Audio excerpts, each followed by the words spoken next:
Bab 9, Stasiun Gangnam 5. Hanso yang telah memasuki lantai 3 mengangguk pada cahaya di kejauhan. Koridor yang terbentang jauh, di tempat yang paling cocok untuk kegelapan. Kereta yang tidak bergerak membuat suara mendesis saat lampu bersinar di kejauhan. Dan karena itu Hanso tidak perlu mencari untuk mencari tahu apa yang tinggal di tempat ini. Ada seekor ular yang bersinar perak di depan kereta tidur dengan posisi meringkuk. Ular duri karena lembut dan licin. Makanan utamanya adalah hewan normal tetapi juga memakan logam juterium sebagai sumber makanan sekunder.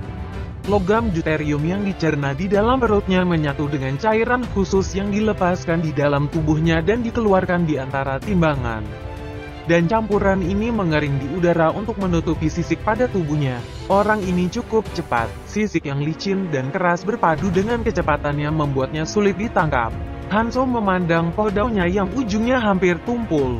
Itu adalah podau yang bagus dari yang keluar dari Goblin dan itulah alasan mengapa dia bertahan sampai sekarang tapi cukup kurang untuk melawan mereka. Mungkin agak sulit dengan ini. Racun kelumpuhan hanya efektif jika bilahnya menembus. Bobot dan kekerasan itu penting tetapi pertama-tama Anda membutuhkan ujung yang tajam. Taeson, yang memiliki pisau dapur di pinggangnya, mundur setelah melihat penampilan Hanso bersama dengan Sang Jin yang juga memilikinya. Hanso mendecakkan lidahnya saat dia melihat Taeson dan Sang Jin. Orang-orang ini perlu melalui proses sosialisasi lagi. Coba berikan padaku. Satu saja tidak cukup. Mereka kemungkinan akan istirahat selama pertarungan.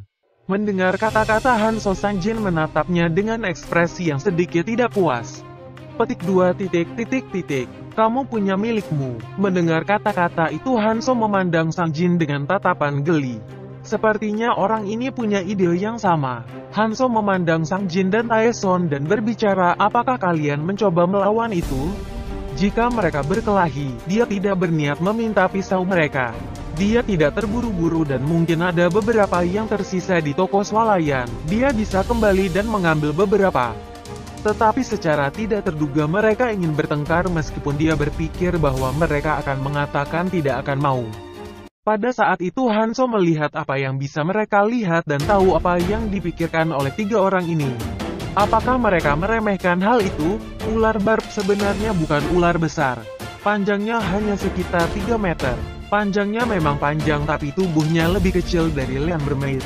Panjang Land Mermaid sekitar 2 meter tetapi memiliki tubuh bagian bawah yang menyerupai belatung dan ini terlihat lebih gesit.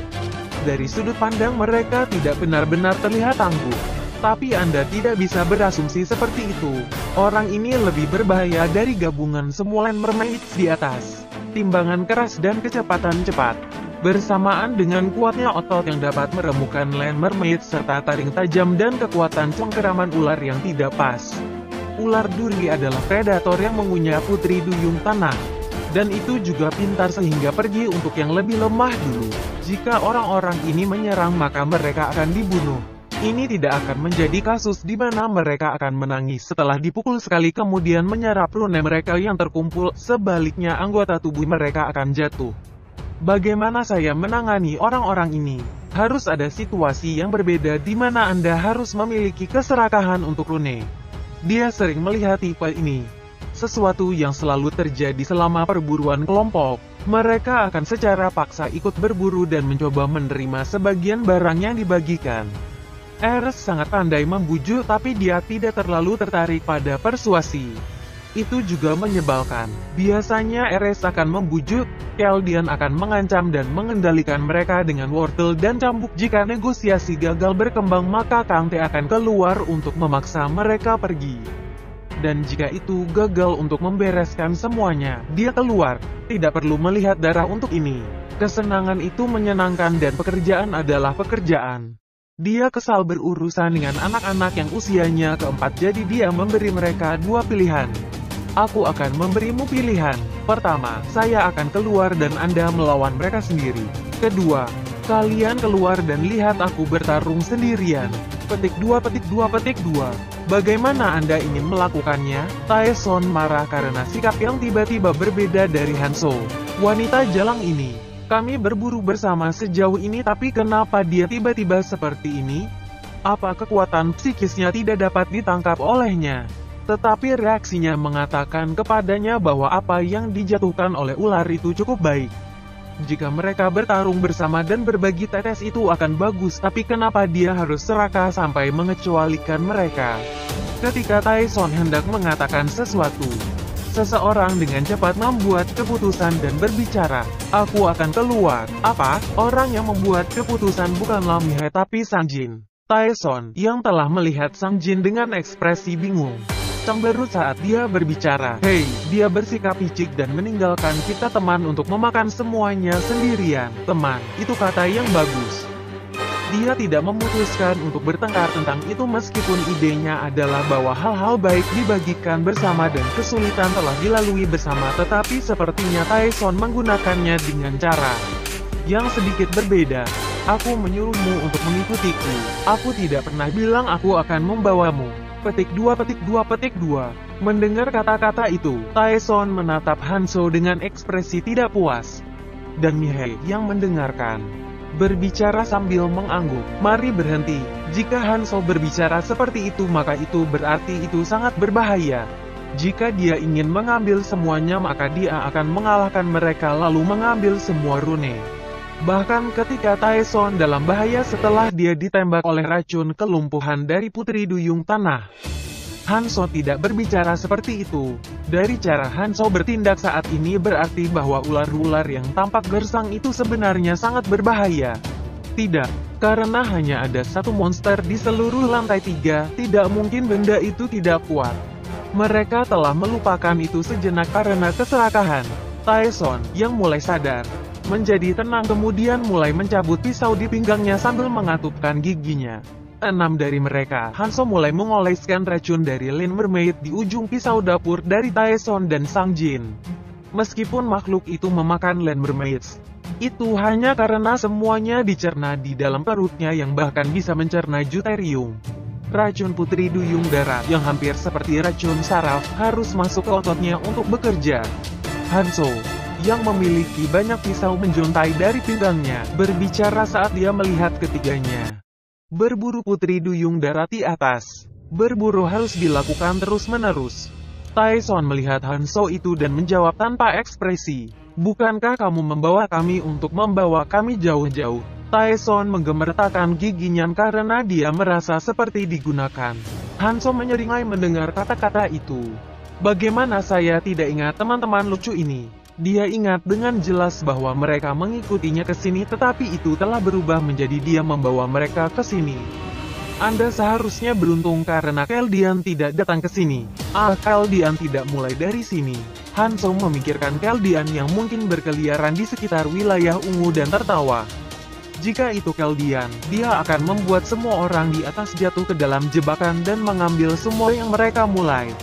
Dan karena itu dia didorong keluar untuk kembali ke sini. Dia selalu maju ke depan tetapi hasilnya bukan yang terbaik. Hanzo memandang Tyson dan berbicara sambil memikirkan Keldian. "Tetaplah di atas. Jika Anda tidak beruntung memakai gendang telinga Anda akan pecah." Dan kemudian Hanzo menyerang ular bat. Dan kemudian teri akan menakutkan terdengar dan ketiganya yang naik kembali menyadari mengapa Hanzo menyuruh mereka untuk tidak ikut. Kiak. Seluruh tubuh ular bar menggeliat saat mengembang lalu terkompresi dalam sekejap, dan udara yang diperluas dan dikompresi meledak keluar dari mulut ular bar dengan kecepatan yang luar biasa. Paang serangan yang memiliki sedikit sihir. Kekuatannya tidak terlalu bagus tapi itu adalah gelombang kejut yang memiliki dampak yang mengguncang keseimbangan lawan dengan menghancurkan gendang telinga dan koklea mereka.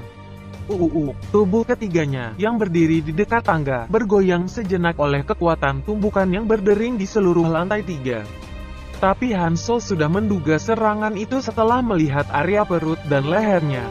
Baik, dampaknya datang melalui tangan yang selama ini menutupi telinga. Tapi perlawanan sihir mulai berperan dan mengurangi kerusakan. Hanzo, yang berhasil tidak kehilangan keseimbangannya, dengan cepat memindahkan tangannya dari telinganya dan dengan cepat menyerang tubuh tak berdaya sesaat itu.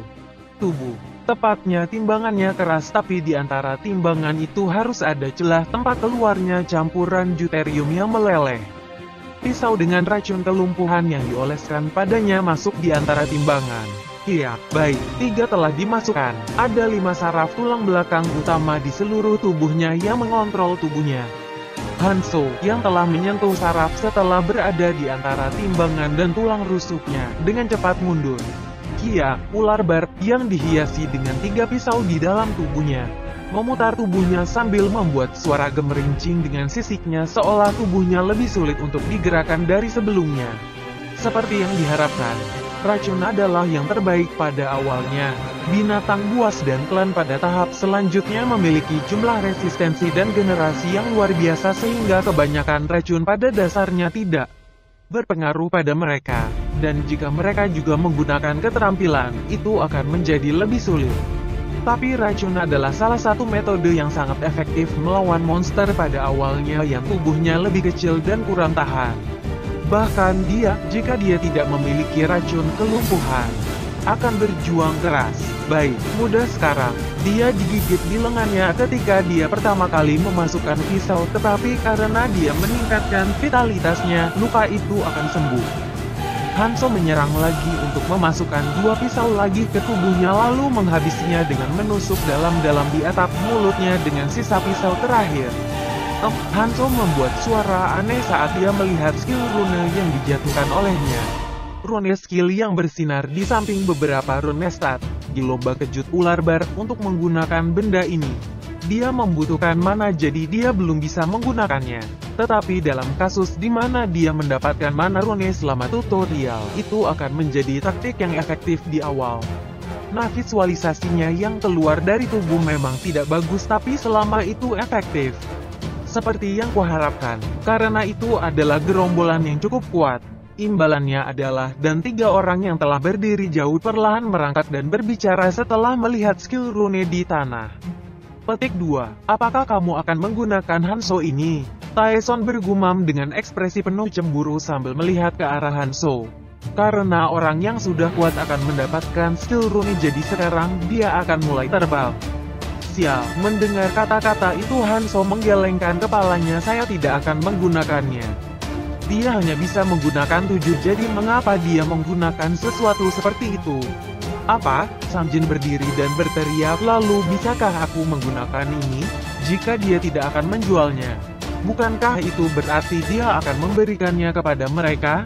Taeson merengut mendengar teriakan Samjin dan berbicara. Apa yang akan kamu lakukan dengannya? Akan lebih baik jika saya. Apa yang kalian bicarakan? Saya akan menjualnya. Hah? Saya menjualnya untuk orang yang membawa rune terbanyak. Petik 2. Kalau beli sekarang saya kasih diskon 5%. Hanzo mengguncang rune di pergelangan tangannya dan tertawa. Petik 2. Bisakah kita membuat rencana angsuran? Jika Anda menjaminnya, berdiri bersama. Petik 2. Dari ekspresinya, jika satu orang keluar maka jaminan harus menjual semua perlengkapan mereka untuk membayarnya kembali. Ketiganya membuat ekspresi seolah-olah mereka telah mengunyah omong kosong.